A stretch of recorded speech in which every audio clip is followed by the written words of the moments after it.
أعوذ بالله من الشيطان الرجيم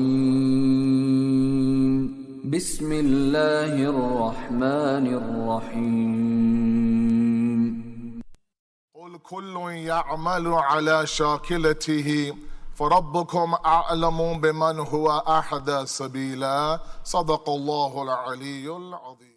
Everyone acts according to their shakila. That surely your Lord is the one who knows the best, who is the most guided on this path. This season, the topic we've been trying to understand is shakila, or disposition. Last week, we discussed the first way to achieve divine disposition, tawfiq, of Allah or divine inspiration. This is a process through which God lays the breadcrumbs towards Him so that we can pick them up and move towards Him of our own free will. We covered some of the several paths that lead to Allah, including prophets, parents, and the intellect. The Holy Prophet ﷺ has said, "As many breaths as there are in this universe, that's how many paths there are to Allah." For the next 2 videos, we will be looking at the shakla through the family life lens and cultivating a divine disposition with respect to the importance of our spouse, kids, and parents. In this video, we will be covering how growth and heroism develop through suffering. To begin, we need to understand how suffering is a preparation and purification for self-heroism. We can see this in the example of every Masoom, from the Holy Prophet to Imam Mahdi Ajallahu Ta'ala Farjah Sharif, and how they suffered and died as martyrs. Starting with the Prophet who lost both his parents and grandfather. He lived in a time of utter ignorance. When he declared prophethood, his family were the first to ridicule him before he was banished from his own city. It was at this time that he also lost his 2 main pillars of strength, Hazrat Abu Talib alayhi salam and Bibi Khadija alayhi salam. Seeing the example of the Masoom, we have to stop and think. People greater than me tasted suffering, so who am I that I won't face any suffering? Even in today's movies, we see the main character go through suffering to develop into a true hero.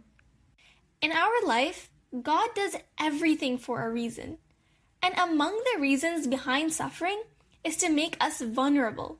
It helps us figure out a way to become vulnerable in front of Allah so that we can begin picking up the breadcrumbs back to Him.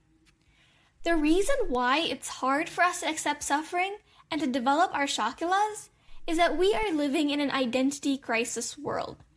We don't have one identity. We have multiple. And that's very normal. Even when it comes to shakla or disposition, there are many categories.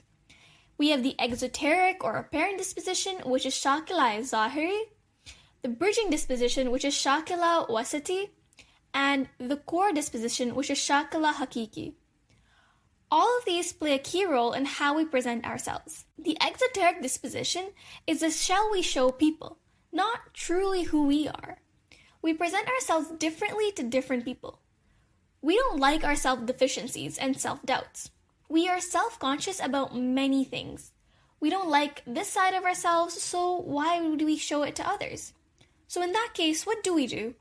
We create another persona, a customized personality of myself based on what others want us to be, and then we present that in front of them.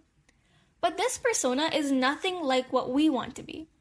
Sometimes, this is okay because we can't really go around telling our life stories to everyone. If the cashier at No Frills asked us, "How are you?" you have to tell them that you're okay. It's not the time nor the person to tell about everything that's going on in your life. Very rarely will anyone ever take off the exoteric shell and tell a person how everything is actually going in their lives. This is perfectly okay. In fact, it's normal. However, when it comes to the bridging shakla, the in-between disposition, this is when this created disposition becomes a little bit dangerous. This happens when we embrace and start becoming the shell so much that our real and core disposition just gets lost underneath. We start questioning ourselves about who we really are. But why does this happen? Let's say, for example, that we want to be more religious, but we don't act it because we don't want to be excluded or ousted from our social circles. So you keep acting like you're not religious and you embrace that shell to the point that your core becomes lost. The shell now replaces our core disposition, so that we can't find it anymore, because we believe that if we show others how we really are, they may reject us. What we don't realize is that the heart of the one we are trying to impress is in the hands of the one we should be impressing, which is Allah, because He is a transformer of hearts. In the Quran, Surah Hashr, verse 19, Allah says, "And do not be like those who forgot Allah, so He made them forget themselves. It is they who are truly rebellious." This ayah tells us that if we forget God, we will forget ourselves. We'll forget our core disposition because we give other people way too much real estate in our lives and let them dictate how we do everything to the point where they infiltrate us and turn us into someone we don't like ourselves. But then, how do we take care of ourselves? In Surah Ma'idah, verse 105, Allah says, "O believers, you are accountable only for yourselves. It will not harm you if someone chooses to deviate, as long as you are rightly guided. To Allah you will all return, and He will inform you of what you used to do." Allah starts off this verse with, "O believers." He has focused on this group of people. Then He says, "Upon you is yourself," as in, don't neglect yourself. We think that we need to be nothing in order to serve others and God, but Allah tells us that when we look after ourselves, we can discover our core disposition, our shakila hakiki. At that point, the people who are off the path cannot touch or deviate us, provided that we are guided. Once we figure ourselves out, we become untouchable to the droplets of deviance, and eventually we will be able to turn back to Allah subhanahu wa ta'ala. To be vulnerable in front of Allah is very difficult. That is why one of the best things a person can do for their spouse is to allow them to be vulnerable in front of them. Allah subhanahu wa ta'ala has said that He, at times, needs to put us through trials as a temporary pain for a greater gain. Some trials are really difficult, like losing a loved one, and He understands that. But that becomes an avenue to go back to Allah. The first place to start with is your spouse, because this is not something that can be done alone. Your spouse should be able to embrace your core disposition. For those looking to get married, this has to be an important criterion when you pick your partner. The last person to refer to in your own self-development is yourself, because we are not the best judge of character when it comes to ourselves. This is an inward process that can't be void of God. We have to pick up on the moments where God inspires us and keep improving.